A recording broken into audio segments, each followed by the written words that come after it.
Eskiatzea divertigarria izateaz gain, kirol osasuntsua ere bada. Kirola egiteak eta gainera naturaz eta aire freskoaz inguraturik egoteak ondorio psikologiko eta fisiko onuragarriak baititu. Inoiz ez baduzu saiakerarik egin, animatu. Ematen duena baina errazagoa da.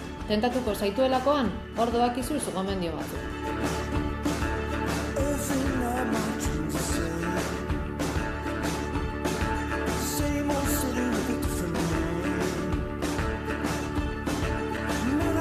Lehenengo aldiz eskiatzea zoazenean, hoberena eskiatzeko kita alokatzea da, gustatzen zaizuen edo ez ikusteko.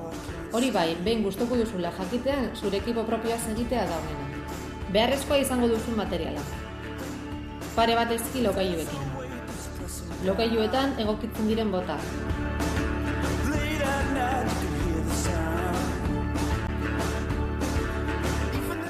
Bastoi pare bat. Biraketak egiteko orduan edo eta oreka mantentzeko orduan zeharo baliagarriak izango dituzu. Eta erortzen sarenean altzatzeko ere. Hotzetik eta erakietatik babestuko zaituzten eskularru pare bat. Eta kasko bat. Oso garrantzitsua da eta hainbat nahi gabe saihestuko dituzu. Ez du jende askok erabiltzen, nahiz eta geroz eta gehiago animatu.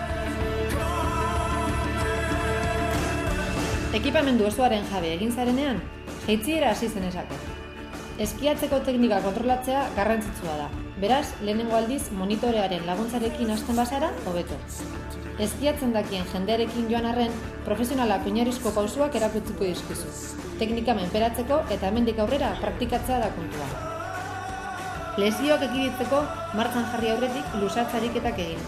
Eta adi batez ere, orkatila, belaun eta bizkarrari.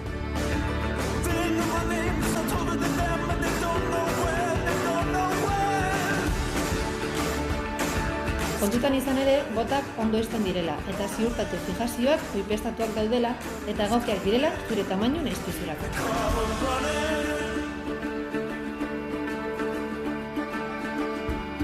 Aholku hauek segi eta lurraz gozatu. Eta ez ahaztu, gazte txartelarekin promozioak eta deskontuak lortu aldituzula. Web orrialdean sartu bidoi antolatu baino lehen, izan ere ezin hobe atera zaizueta.